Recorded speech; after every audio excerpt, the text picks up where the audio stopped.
Alrighty, good evening.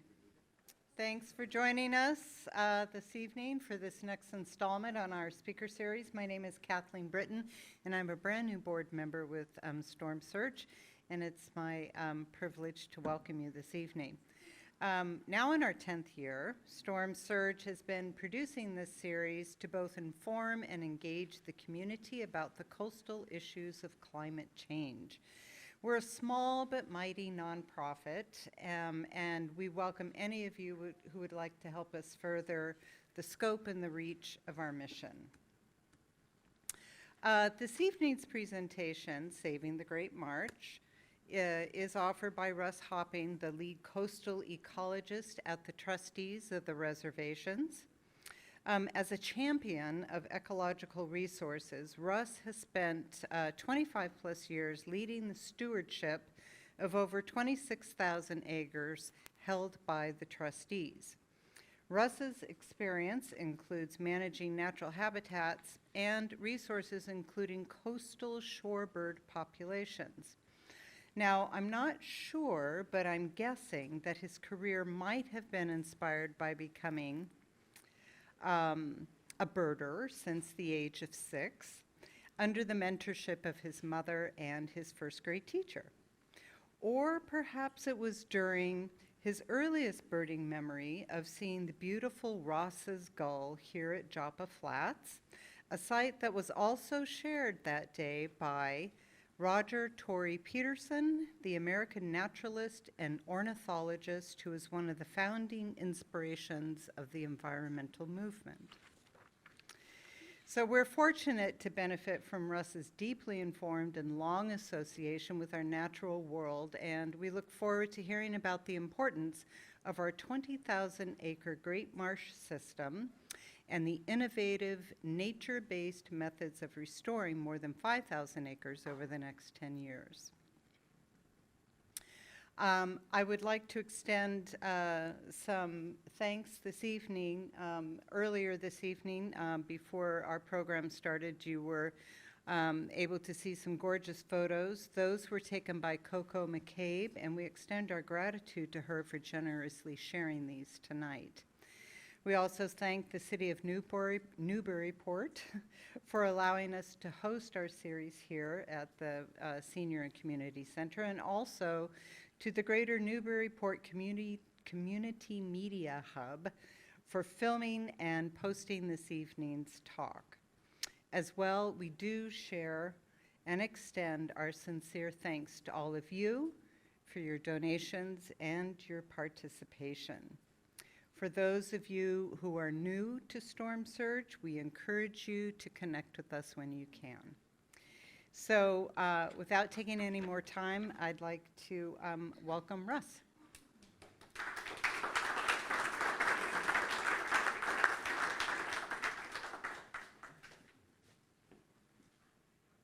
you back to the first one. So if I don't use the mic, can you guys hear me? I think I have to, but just in case. I usually walk around, so this is going to be new for me. I think you need it for the TV. Yes, okay, that's an excellent point. There's So, a handheld one that works for the TV. oh, all right, well, I'll try this and see how we do. So, thank you very much for that introduction. It's a pleasure for me to be here tonight. I'm just curious if anybody else was around in 1975 and remembers the Ross's Gull in Newburyport. Nice, excellent. At the time, it was called the bird of the century, but because it's way, way, way, way out of its range. It hardly ever comes down into the lower 48, so that was pretty interesting. But the reason I mention it again here is, I mean, it found its way to the Great Marsh, really, you know, if you think about it. And it is a landscape that is known for its birds world-round. People do come from around the world to go birding here. And clearly the birds do too. So, so thank you. So tonight I'm going to be sharing with you some of the things that I've learned about the Great Marsh in the last 5 or 6 years. I've spent my life looking at nature, but I always thought of salt marshes as a place typically I drive by or I look at, right? I never spent a lot of time in them. Spent a lot of time on the beaches.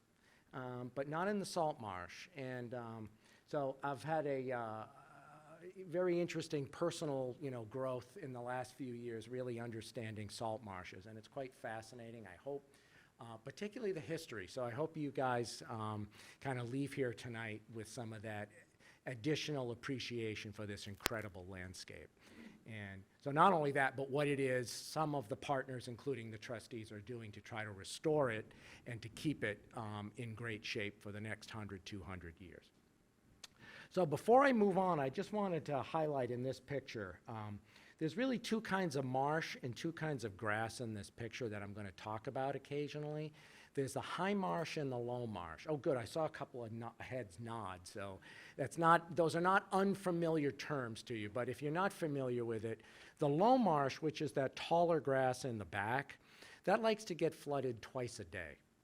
That's really the only species that tolerates this tidal flooding twice a day. And then in the front, this much finer looking grass, that's the high marsh grass. So that's Spartina patens. It's also called salt marsh hay grass. And that is a good clue to what it was used for and still is to this very day.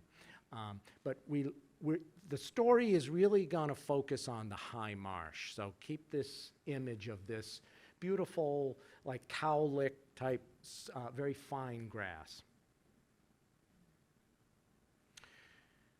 So starting back in 2016, seems like a long time ago already, pre-COVID, right?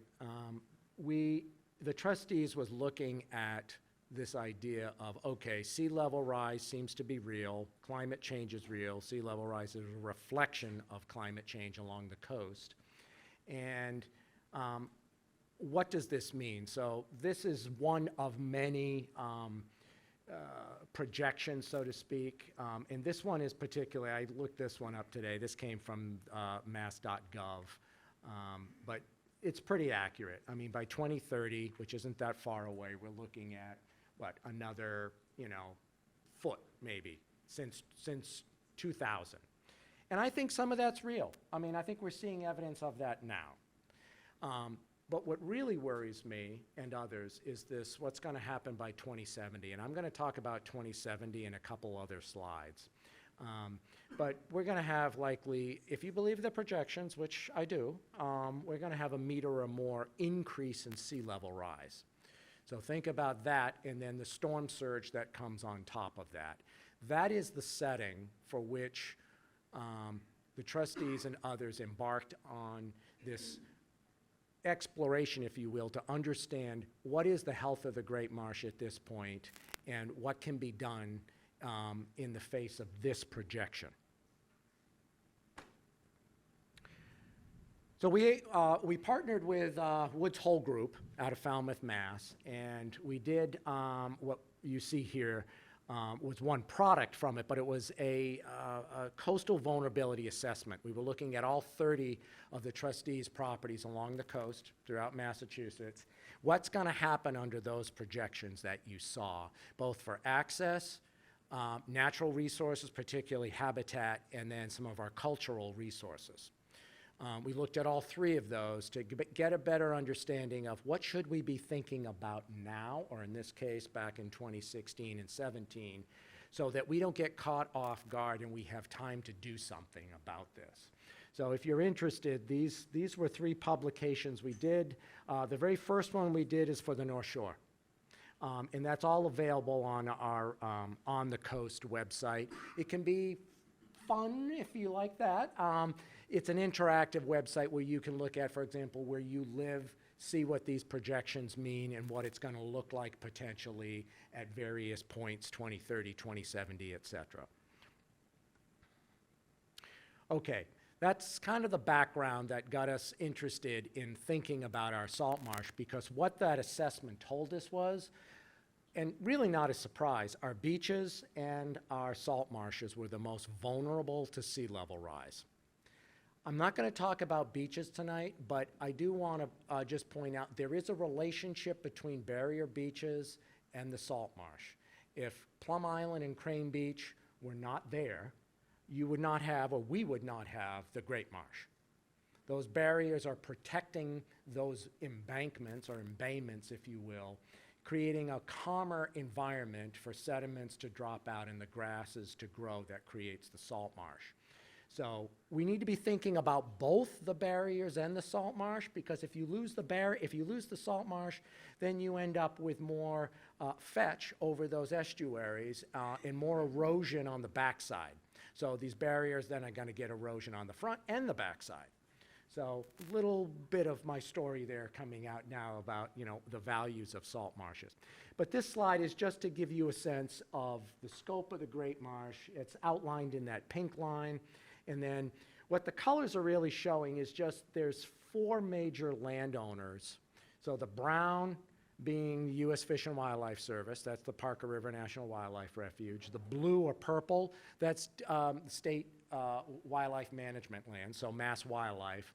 The dark green is the trustees, and the light green is Essex County Greenbelt, and the yellow are conservation restrictions held by the trustees.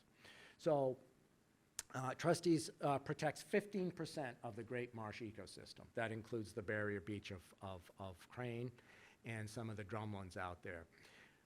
Fully 8,000 acres of the salt marsh. Let me back up there a little bit. Even though the ecosystem is 20,000+ acres, the salt marsh represents 16,000 acres of that ecosystem. Fully half of that, or 8,000 acres, is owned by these 4 entities. Not a bad place to start when you're thinking about getting on the same page to do something to save it. Why save it? Why is it important, right? There's a lot of reasons, and I'm sure you guys could tell me even more. I'm just going to go through a few of them. So we typically lump these together and talk about them as environmental services. Kind of a sterile term, but it works. So as I was talking about, salt marsh is very important for preventing storm surge for inland areas.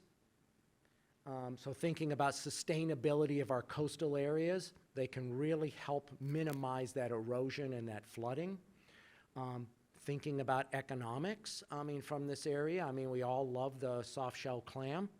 Where does it come from? The mud flats, et cetera, right? So fishing, shell fishing, tourism, right? Lots of tourism coming here, especially for outdoor recreation. So that's another value, right?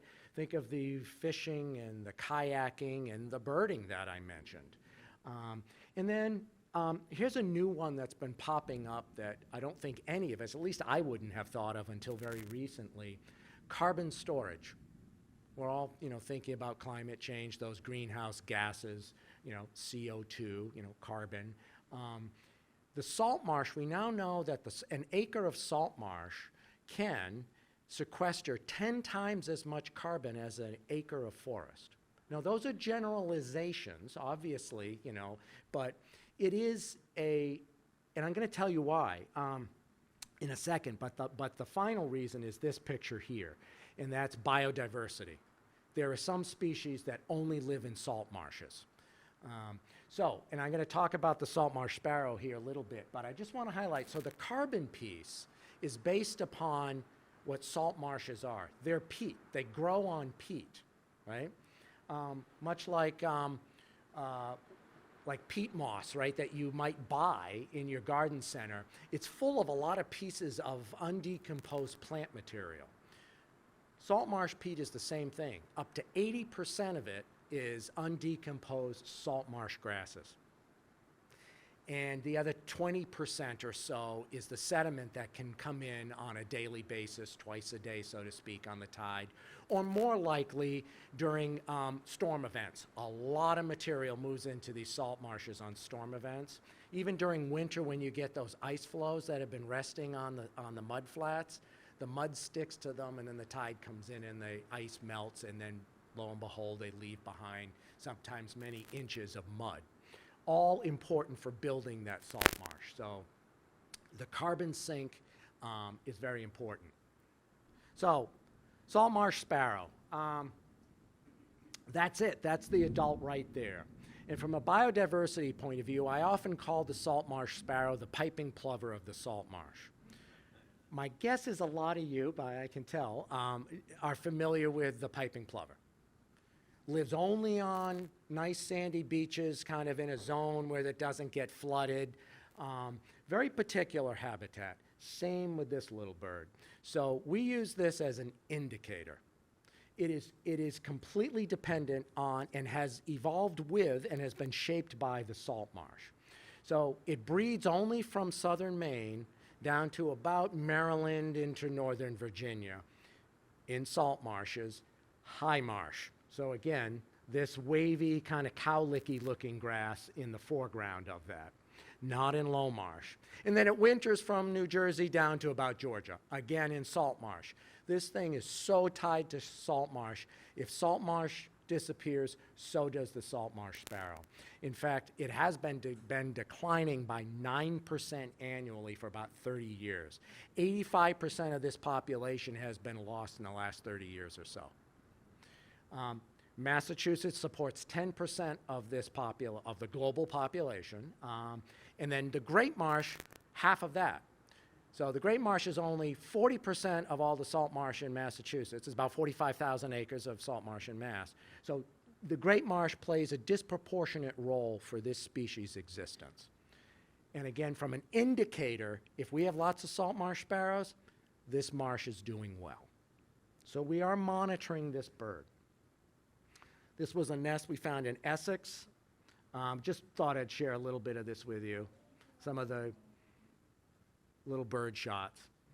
And then this is what happens. So they are completely in sync with the marsh flooding on a monthly cycle. So you end up with, in the lunar cycle, we end up with a couple of peak tides, and then in the middle of the month, it's a lower tide.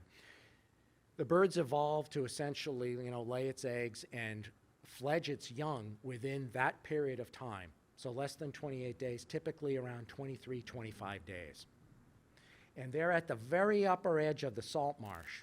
So what these birds can do is their nest cup, when the eggs are there, that nest cup can fill up with each tide, or on those highest of tides. It's not going to be every tide, the highest of tides which occur, or at least historically occurred a few times a month. As long as those eggs don't float out of the nest cup, they're fine. Same with the chicks. They can survive a period of temporary flooding, and if they're old enough, they can climb out on the vegetation. But what's been happening is, because we've been getting higher tides and frequently some storm surge with that, the eggs are washing out of the nest cup, or the chicks are being washed away and drowning. That's what's driving this rapid decline in this species. It's an early warning system here. These are not the literal, but the proverbial, canary in the coal mine here. So it was around 2020 here. Most people in that room there are all people working in the Great Marsh, trying to think about what we can do to solve this impending problem. A lot of us had been thinking about various things, and we came together with sharing some general strategies, and we participated in an all-day workshop called the Structured Decision Making. I was a little intimidated by that, and I almost didn't go, but I did end up going, and I'm very glad for going.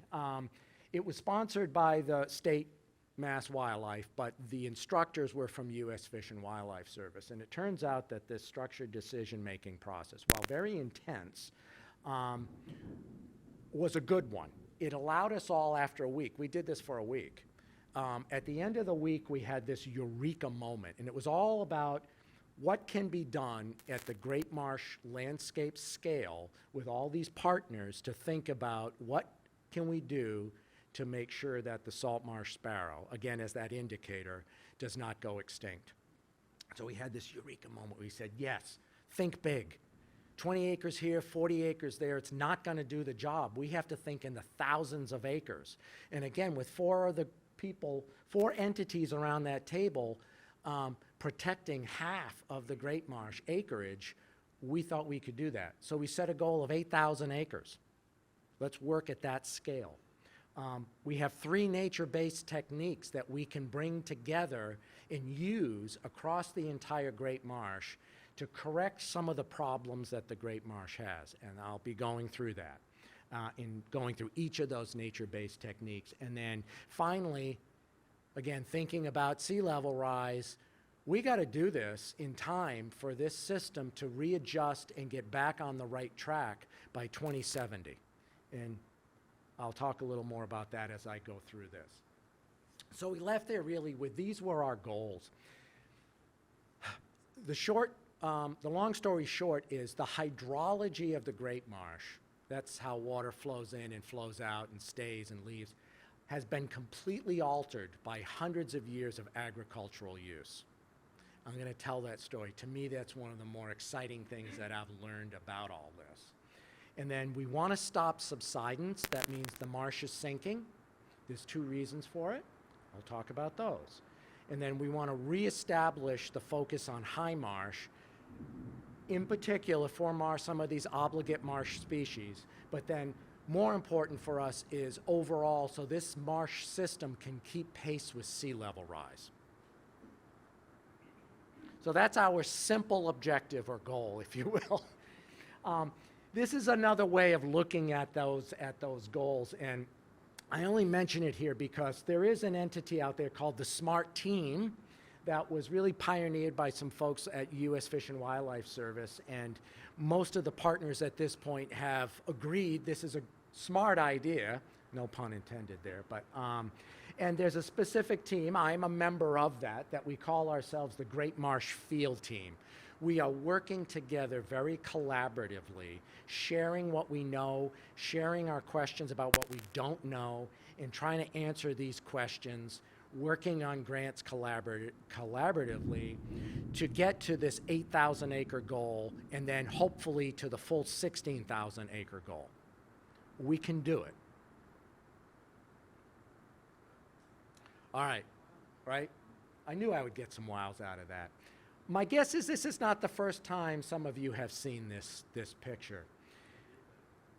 So this was, Martin Johnson Heed, one of his more famous pictures. He's done a lot of these, though. This is not the only one he painted, but he painted this back in the late 1800s. He clearly saw beauty in this, right? He wasn't looking at the sparrow. He wasn't looking at carbon storage. He wasn't looking at all these environmental services. He just saw beauty. I happen to agree with him, and I bet you a lot of you do too. That's a compelling picture. Who wouldn't want to see that? Who wouldn't want to see that picture in their room, right? But there's something interesting there. It's telling us what was happening here back in the late 1800s. But this was the same scene, could have been 100 years before that. So these are hay stacks that were built on these staddles, which were old cedar trees that were cut, and those logs were pounded into the ground. You can see them on the one over there on the left. And just high enough to stack all this hay on so that during those high tides, the hay didn't wash away and get all wet. They would do this and then come back later, either with that horse and wagon that you see there, or in some cases with gondolas. They would wait for those spring tides, those highest of tides of the month, and then take these big boats that are very flat and can take a lot of weight. They'd float in, throw all that hay on, and float out. Hay was a valuable crop, right? It was worth all of that effort.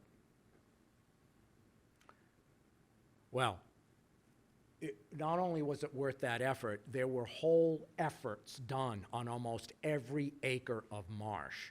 Great Marsh is no different. We have yet to find, I say we, our partners, myself, others who have been looking at salt marsh here, we have yet to find any salt marsh that hasn't gone through this process that you see on this picture. Again, I believe this is from, it's either the 1800s or maybe even the late 1700s. It's a picture that's up in Nova Scotia, but this shows what happened to this entire landscape, not just here, most if not all salt marshes in New England. There were crews of people. This is when labor was cheap and the economy was based on agriculture. It was worth their time and effort to go out to a salt marsh and do this. And what they would do is they would harvest the peat, typically in these ditches, sometimes broader, to make these embankments, which you see them building back there. Why did they do that? They wanted to keep the salt marsh from flooding on a daily basis. That's what those embankments did. They literally stopped the tide. And then what they did is they repurposed all those ditches and funneled them into a single ditch, and then through an opening in those embankments, there's a tide gate in there. So when the tide comes in, that flapper valve will close or something like that, so the tide can't come in, but precipitation, runoff from the upland, maybe there's some streams, seeps coming in, can all flow out. And they did that to improve the agricultural productivity. So some of the numbers I have seen and been told about is, so an unditched salt marsh, thinking about that salt marsh hay, you might get a ton per acre. They do this, they can get 3 tons per acre. You start to see why they did this. And they maintained all that infrastructure until the early 1900s. This is where you get to participate. Does anybody have an idea why? What changed in the early 1900s?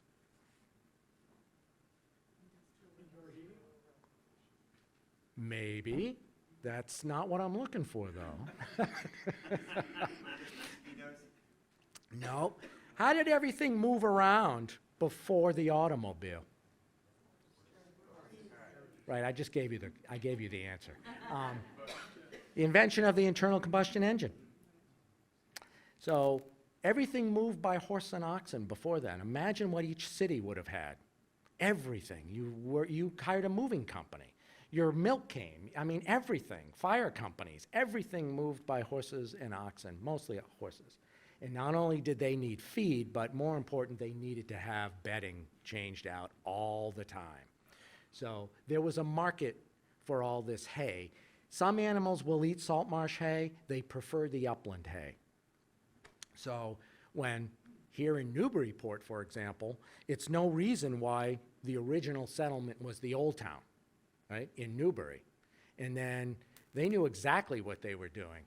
Right there, you know, where the Parker River comes out, they've got thousands of acres of salt marsh in front of them all the way to the Plum Island barrier. Behind them, they've got thousands of acres, you know, that's kind of protected from a lot of that worst of the weather.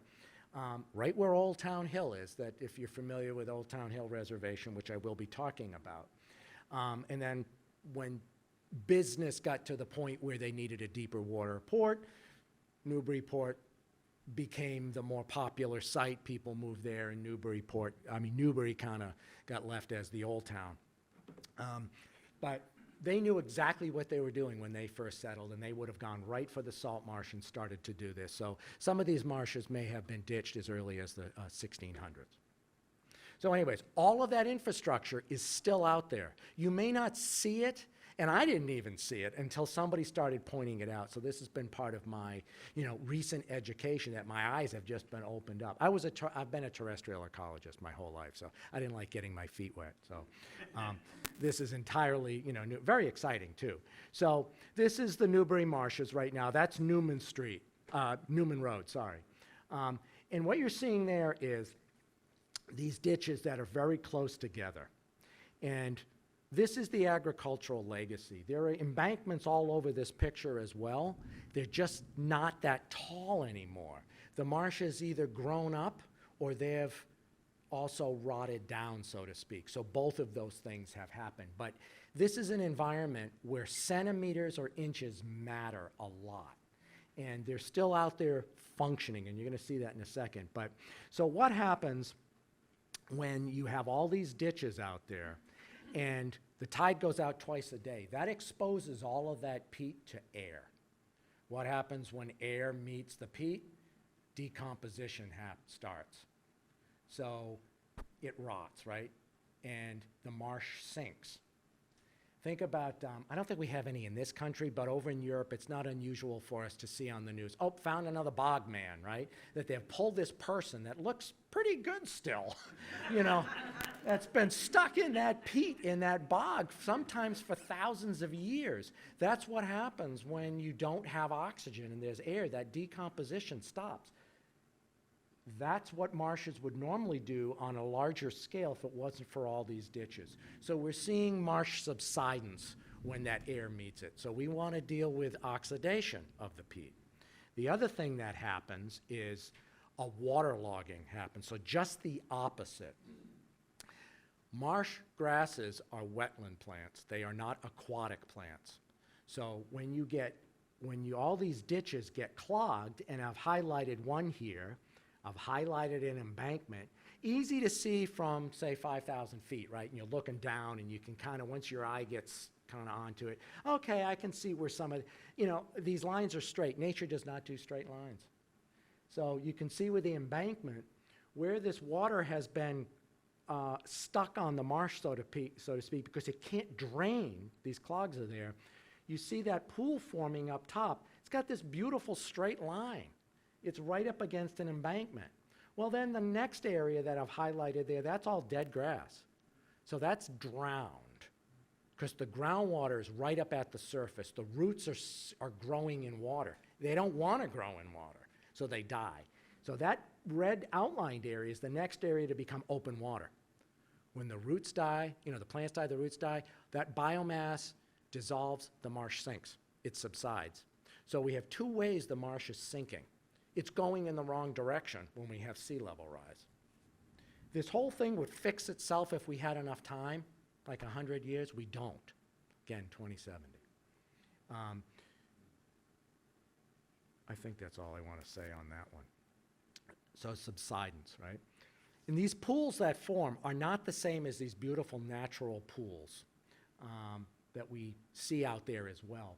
And that's what these two folks who have been very instrumental in coming up with the story and understanding the emergency we're in. That's Wenley Ferguson on the left from Rhode Island, and that's Sue Adamovich from the U.S. Fish and Wildlife Service. She covers from Maine down. They're also the SMART team, by the way. So, but what they're standing in is one of these mega pools that's forming. Does that look like a great environment for fish? No, right? It's really shallow, full of dead grass. That's what's happening out there on a major scale. We want to stop that process. And this graph over here on the left, that green line is essentially telling us, okay, here's what the current elevation trajectory is for the marsh. Let's say the Great Marsh, right? The marsh does accrete annually, but it's a race against sea level rise. And that's what the blue line is. That is the mean sea level and what it's projected to do. So you see they cross in 2070. That means we go from so the Great Marsh right now is 80% high marsh, 20% low marsh. It's going to flip by 2070 if we believe the models.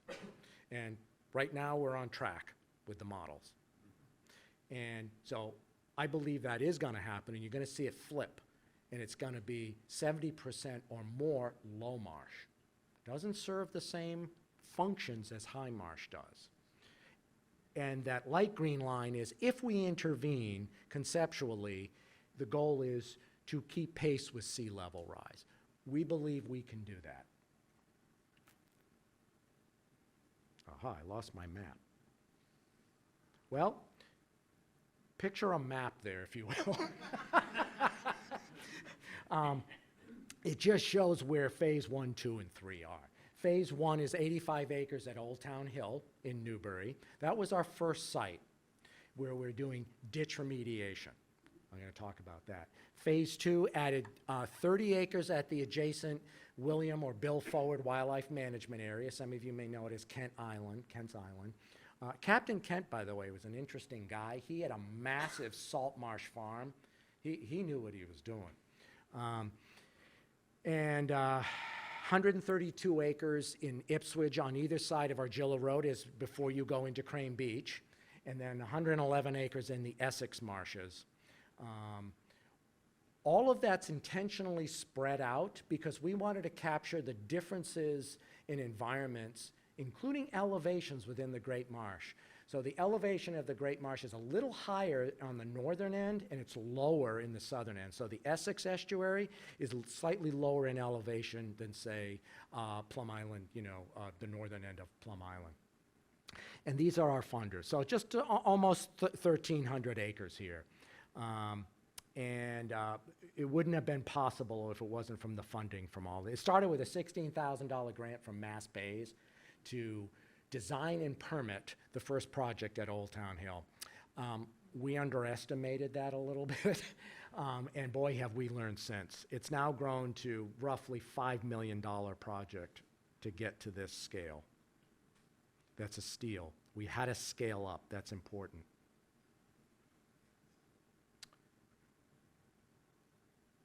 I don't know why the graphics aren't showing up, but yeah, maybe, if you don't mind, because I think the graphics at this point are going to be pretty important. Probably because it's a map and it's trying to run your PowerPoint. Yeah, I don't use Do you Mac. have your, I do. Pardon us for this short intermission for technical difficulties. I tell jokes, but I don't have any. Yes, question, excellent. Yes, a question. On the slide that you showed with those ditches, kind of parallel ditches, that have not been dug in 100 years, but they're not filling in. Why does the ditch remain, I guess? Yeah, so a lot of ditches have filled in. So as you can imagine, what was there before the ditches? Bunch of little creeks, right? There were bigger creeks, and then they went to smaller creeks, eventually to no creek because they were at the top of what normally we might think of as a watershed in a freshwater system. We can think about it as a tide shed. It's the same concept. The marsh needs something to flow. Oh, sorry. I told you I was gonna walk around. Is this okay? All right. Good, Rick, Sarah.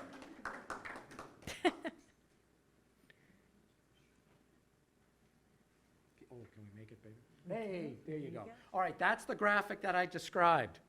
So you can see the first phase was up in Old Town Hill, which is that blue spot. The red is phase 2, and then the purple is the third phase. So phase 1, by the way, has, oops. That's not right. You're not seeing what I'm seeing on my screen.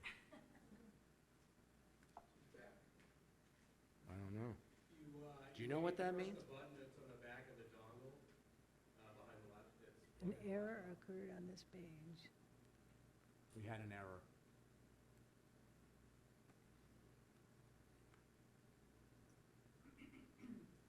I thought I was being smart to bring a PDF You were. and a PowerPoint copy.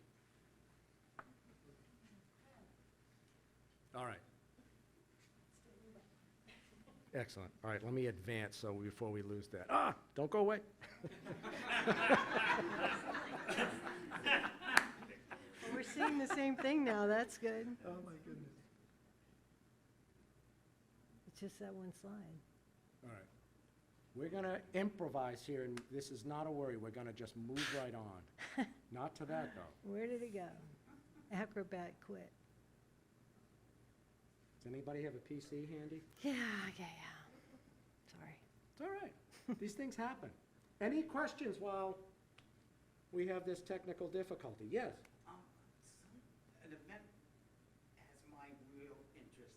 Back in, I believe, late 1600s, there was so much deforestation in New England that the sediment surge was massive enough to build, if I'm not mistaken, like a couple hundred additional acres of salt marsh. Oh, I wouldn't be surprised. Yeah. That they found through making borings in the Great Marsh. I don't know specifically. Here you go. Oh, yes, I failed. I was supposed to repeat. Yeah, so I think I've answered my, delivered my question. I'll take the answer offline. Okay. Okay. Now that we're back online here, so I had to go forward just to avoid, I think for some reason, the map. So ditch remediation, okay? This is the main restoration tool.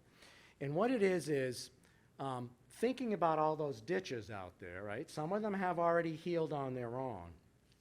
If we had another 100 years, we might see a lot of them heal, and you might start to see some of that sinuosity starting to form. But Right now, there's no way to think about restoring the entire system back to what it might have been with these beautiful sinuous creeks and smaller ones, et cetera.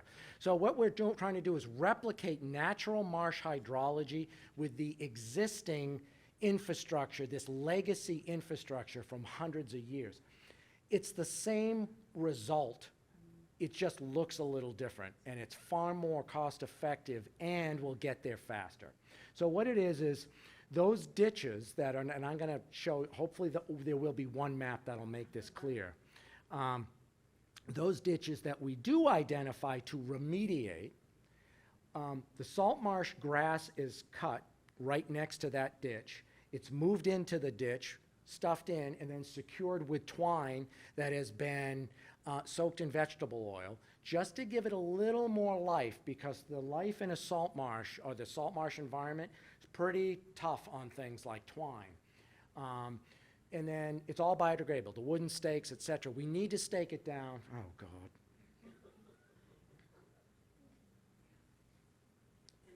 Let's see if it, no, it's not an error, it's just going away. It's warming up. All right. I got to talk quick then, I guess. It's only given me like 30 seconds per slide. But anyways, it has to be anchored down, because otherwise it would float out with the incoming tides, right? And then eventually what happens is there's enough sediment that's sequestered on each of those incoming tides twice a day, 365 days a year, that we're rebuilding the peat. It's the same ingredients. It's like a recipe. What normally the peat is made out of, it's the same stuff. We're just trying to accelerate that process. Those are the tools. We have to scale up, and in order to scale up, we need some automation to make the cost per acre go down so this is affordable. I told you, this is a $5 million effort just to get to 1,300 acres. So these are little walk-behind machines, tractors. You can switch off the attachments in the front. Oversized tires, they do not disturb the marsh. We don't want to do any more damage to the marsh. The one on the left, you see, has a sickle bar. Remember, the old tractors used to have sickle bars. Now the grass gets chewed up with these other attachments, but we want the grass to be as long as possible. And then that little hay rake on the right moves it right over to the ditch, and then the crew tamps it down and puts the twine in. It's improved the speed and at which these can be done. Therefore, the acres can increase, and it's now cost effective. This is explaining the whole thing about ditch remediation. On the left, you see a conceptual design of what a ditch does. It allows that groundwater to drain out or to discharge almost to the base of a 2 to 3 foot ditch. That's a lot of that oxygen, again, getting into that peat. What we do, or this process, is over 3 years. You can't rush this. We are working, we love this term, working at the speed of nature. I don't know if we made it up or somebody else did, but we're using it now anyway. So working at the speed of nature. So you need to do it once. You can only put so much hay in there each year. So it's about 3 years worth of treatment. And then that elevates the base of the ditch up to where it's not getting flooded as much, it's not staying underwater as much, and it's getting sunlight. Those are the two things that Spartina alterna flora needs to colonize. Once it colonizes, it'll do the work for us. We want to let Mother Nature do as much of this as possible. So we're tweaking the existing process, and that's what's happening. And then so what we're doing is we're raising the groundwater up so we don't get oxidation. That stops that sinking due to oxidation. All right, this is a map. I was going to show you another one at Old Town Hill, but at least this one showed up. This is what a restoration project looks like in the Great Marsh. This is the one for Crane, so this is phase 2. The red lines are the embankments. So picture that image again I showed you, all the guys up on top. Those are the embankments. The green and blue lines are all the ditches. And the green lines are the ones that we're remediating, not filling, remediating. We're rebuilding the peat so that those ditches no longer function to drain the marsh and stop that oxidation process. The blue ones remain. Those are taking the place of the natural creeks that would have been there that were sinuous. And then the other thing we're doing here is I'm highlighting that white circle in the middle, and that's where we've done runnels and nesting islands. So phase 2, by the way, is the first year of all ditch remediation, runnels, and nesting islands were completed last year. So this year we'll do the second year of treatment. I'm going to explain that. Excellent question, though. It's just remember, it's not a ditch. So typically we like to do these in the winter when the marsh has a little more resilience due to being frozen or ice. Guess what? We're not getting many frozen marsh anymore. So we threw that out the window. And we're doing these whenever we can. But it is based on a small excavator. That's Jeff Wilson, by the way. He is the genius behind some of this. Not only does he do the restoration design, but he operates the equipment. But he uses these swamp mats. And when he's done, you can hardly tell the machine was there. But you can see this was the day it was dug. So there he is. He's over the runnel, and he's created a nesting island. And that's what a runnel is right there. So I just explained how the ditch remediation is addressing the water, the oxidation, right? So where it's waterlogged, we need to get water out of there. So we're trying to restore a balance so it's not overly drained or overly wet. We want that sweet spot. Again, I'm being very creative here. It's the Goldilocks, hydrology. It's just right. And a marsh would do this naturally. We're just tweaking it again so that it can do this on its own. So you see when it was put in March 3rd, May 24th, and then the end of the growing season, the end of May, they look the same, right? And that's on purpose. I'll even highlight that in the middle one you see on May 24th, you see that little bit of peat right in the middle. It's still there on September 27th. That's a good thing because if we didn't make them deep enough, or if we made them too deep, you overdrain. If you didn't make them deep enough, now you're going to end up with water still on the marsh. And you don't see the water on the marsh in either the 24th or the 27th. So that's important because all we're trying to do is drop the water down, the water table down, about 20 centimeters. Again, that's the critical zone for these marsh grasses to be growing in.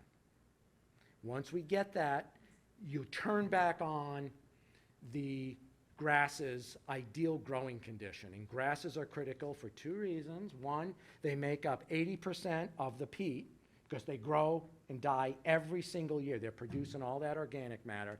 And then during flood stages, that's what slows the water down and captures the sediment so that the marsh can build an elevation.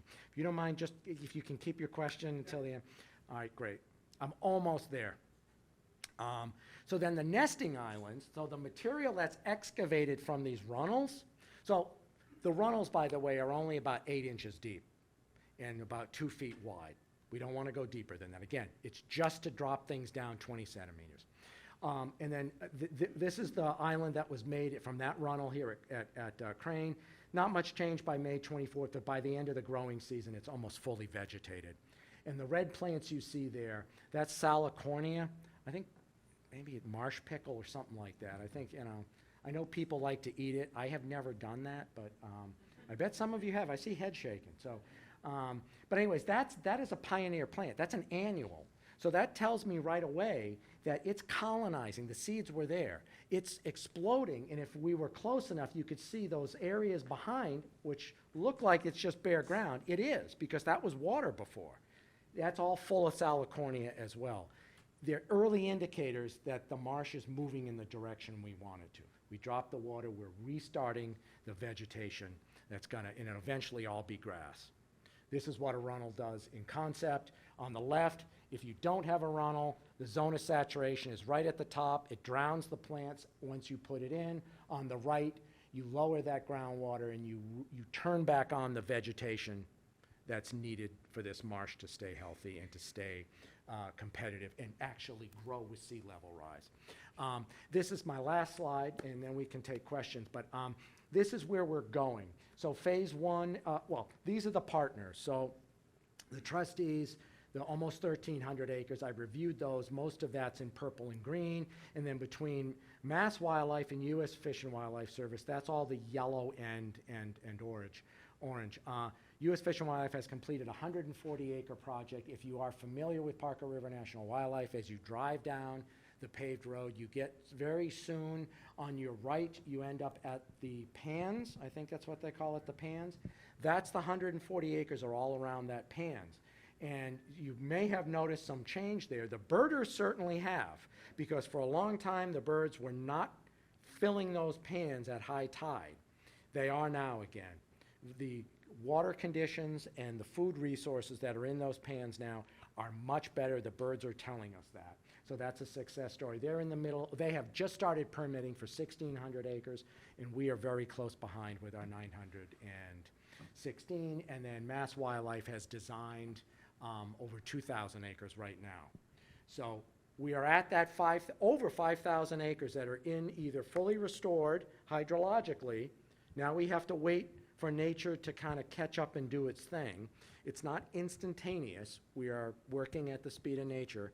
And then a lot in permitting, and the other several thousand are going to be close behind.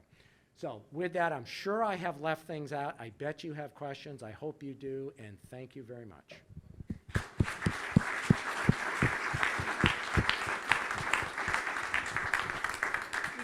We have to ask you to use the mic because otherwise the people on the TV that are watching can't hear. So we're going to pass the mic around to anybody who has questions. It is. Just have to hold it up close and speak. Two human interventions that you have not mentioned, and I've seen the impact of this on the Great Marsh, primarily between the Merrimack River and the Parker River, and they are the crossing of the bridge, the Plum Island Bridge, that throttles down the flow, A, and B, boat traffic that has tremendously provided sediment all through that Plum Island River. Could you comment on those human impacts at all? So did everybody hear that? Okay, good. Thank you for nodding. So the bridge I know less about. I do know there was this is the Plum Island Turnpike, the bridge over there? Okay. Several years ago, there was an effort to, I've heard people talk about the results. I was not involved in it, but there was an effort to look at Phragmites control. And Phragmites, for those of you who may not know, it's that tall grass that unfortunately was introduced. Common reed is its common name. And it was growing out on the Marsh platform. So not around the edges, on the Marsh platform itself. And that's because there was a lot of fresh water coming in. And the thought was that the bridge was creating a restriction on the flow, or maybe the other way around. But anyways, they thought that was in some part responsible. And they proposal, do we need to widen the bridge or something like that? Turns out it's not impacting that's not an issue there. So that's about all I know with that. I don't know how it's influencing sediment flow or any health of the marsh beyond the concern about frag. The Parker River or the Plum Island? At Plum Island River. Okay. South of the bridge. Yeah. It's not. Well, sediment is a big problem. We'd love to use that sediment, but we really can't. That's a whole permitting issue. I could talk for another hour on that. But so the other piece about boats, I'm sure the boats are having an impact by creating wakes, and the edge of the marsh is stressed already. So as you can imagine, even small increments in sea level rise mean a lot of extra water coming in annually into a 16,000 acre system, right? So that increase in water has to go somewhere. So the creeks have to either go deeper or wider until the water flows out of them. So it's inevitable. They have to accommodate the increasing water. So there is that stress on them, and then when you put all these wakes into it, I'm sure it's adding to that rate of erosion. The thing we'd like to do with this process is have the marsh ready to capture that sediment that is created from those creeks widening. So it gets repurposed to build the marsh that remains. We have to change the hydrology first. Yeah, thank you for the really fascinating, well-presented presentation. Two questions. I'm curious on the role of mosquito control ditches. Yes. You didn't hit on those. I didn't know. And then your work essentially recreates the marsh plain and revegetates the marsh plain. Is the assumption that sedimentation and peat buildup will equal sea level rise, that the two sort of go up synoptically with one another? Yeah, so let me take those in reverse order. Did everyone hear those? Okay, good. So right now, sea level rise is about 3 to 4 millimeters a year. We know the marsh system, a healthy marsh, can do that. After all, the marsh is at mean sea level. That's why it's flat. It is dependent upon tidal and sea level. So if there's enough, if there's a healthy marsh, you produce enough of that organic material and enough sediment is coming in, assuming you have enough time, the marsh, in theory, keeps pace with sea level rise. It can keep pace even with increased sea level rise. The challenge is going to be, and this is why we have to do this long-term monitoring. We have a lot of monitoring going on. If it turns out that we didn't start this process soon enough for the marsh to kind of rebuild some of its lost capital, if you will, and get that head start, and it needs, before we get to that 2070, which I'm sure we're going to start seeing those signs long before 2070, especially on the areas we don't get to in time. We may have to introduce sediment into the system. We're already thinking as a community how to deliver that sediment in if we need it. All right, so the other question was, remind me again, the first question? Mosquito control. Yeah, I didn't mention that at all. So I had always grown up, learning, oh, those ditches were put there by mosquito control. Turns out, kind of. More likely, all of those ditches were in place long before mosquito control. The whole thing happened in terms of, oh, the marsh is just a breeding ground for mosquitoes, was that first generation of marsh collapse. And that's when the farmers walked away from all that infrastructure. They weren't maintaining it anymore. So all of a sudden, you ended up with thousands of acres doing marsh waterlogging trajectory.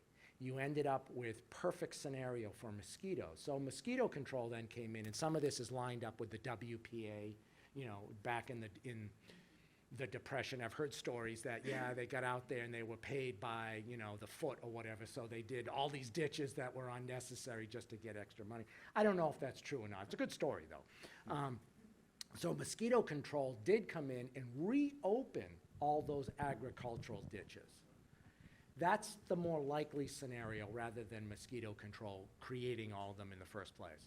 Most of mosquito control with any kind of ditching stopped certainly by the late 70s, early 80s. They switched over to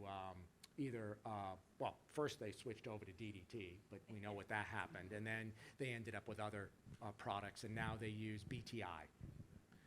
It just targets flies, certain flies, of which mosquitoes are one of those. But there's been an evolution in mosquito control, too. But there is a nexus where both mosquito control and the farming did kind of add to what you see out there today. I will say our monitoring does include mosquitoes. We knew this was going to be an issue, and we went to the mosquito control district and we said, we think our restoration effort is going to decrease mosquito habitat. They agreed with us, they have partnered with us, and now we monitor we monitor phase 1 and phase 2 on an annual basis every single month during the growing season. So far, the data is telling us the restoration is working. We're not seeing an increase in mosquito larvae. It's very early, though. We have to look at this on trends, because every year is very different. Look at last year, we had a major drought, right? And then I think the year before that, it was like raining every other day. That does influence the water that's on the marsh. Hopefully that answered that question. Yes? Russ, thank you for your presentation. It was really eye-opening for me as a geologist. My question is, on modeling that took place at the beginning, of sea level rise, the rate of sea level rise.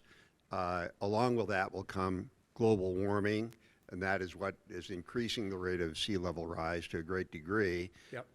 How will you update your approach to saving the marshes as this goes on? Because it is likely to go on for 100 to 200 years into the future if nothing changes in the way we control our man-made global warming.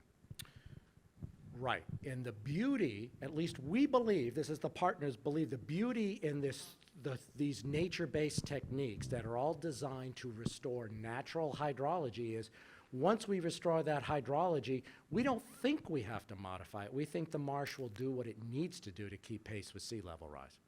As I mentioned, the only thing that may not happen at a fast enough rate, if the marsh needs to keep up and there's not enough sediment, that other ingredient to make peat and create that elevation rise, we may have to be introducing sediment.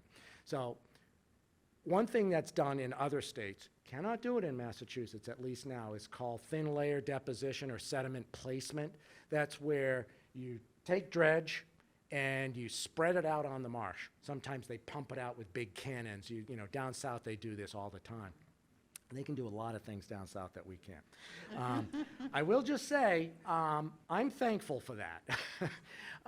We may get there, but I mean, we have very strong environmental regulations in Mass, and that's done us well. We have a great marsh still. So we may get to that at some point, but a better approach would be thinking about how the Dutch do things, right? The Dutch are wonderful in terms of how they manage water and reclaim land.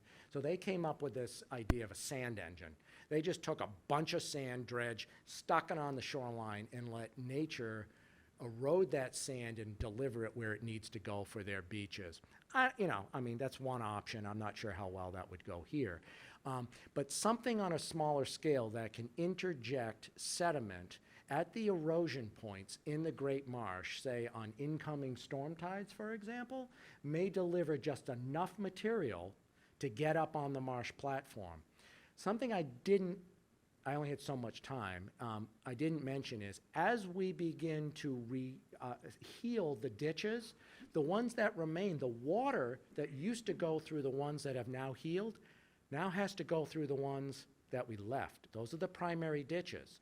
So the sediment that was being sequestered with the hay that was put in there now gets to go to the ones that are the primary ditches. And on the storm tides and those spring tides, the sediment is going to move out of those ditches up onto the marsh platform. So that's, again, that's how it's all about how that platform can recover and build in elevation.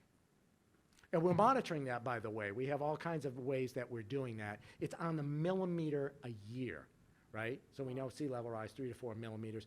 We can do that, but we really need many years to show that trend before we can say, yeah, this is real. The preliminary data is telling us it is real. Russ, I think we have one more question. Okay. Okay, I'm going to really ask two questions, the way the previous person did. Part A, part B. I'm a little unclear on how many acres each of the four organizations own versus how many acres you're looking to address with improvements. And that's number one question. Okay. And then the second one is, I live in Ipswich. Are there any major challenges in the marsh, in the Great Marsh, like the waste treatment plant that the trustees and my backyard abut? The You must waste be treatment on plant Jeffreys Neck discharge. Road? I'm sorry? Are you on Jeffreys Neck Road? No, but Okay. I'm on the other side of Greenwood Creek. Okay, all right. Yep. So first one, the four partners own and manage 8,000 acres. That's half of the salt marsh. And there was a second part to that question.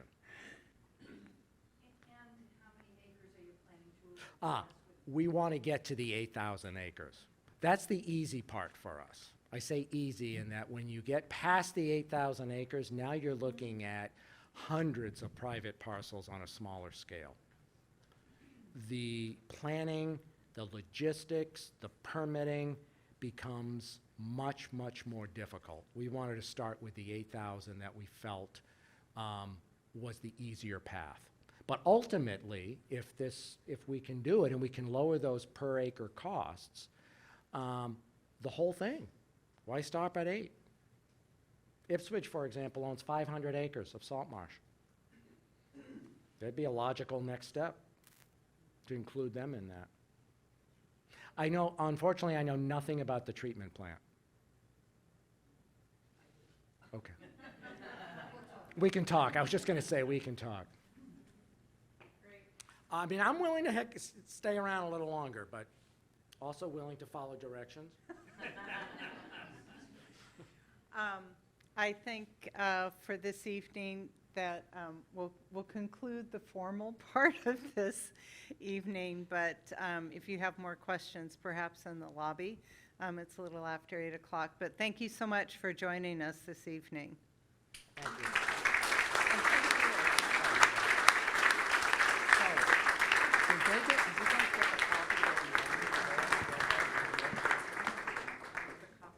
Somebody wanted a copy of the presentation.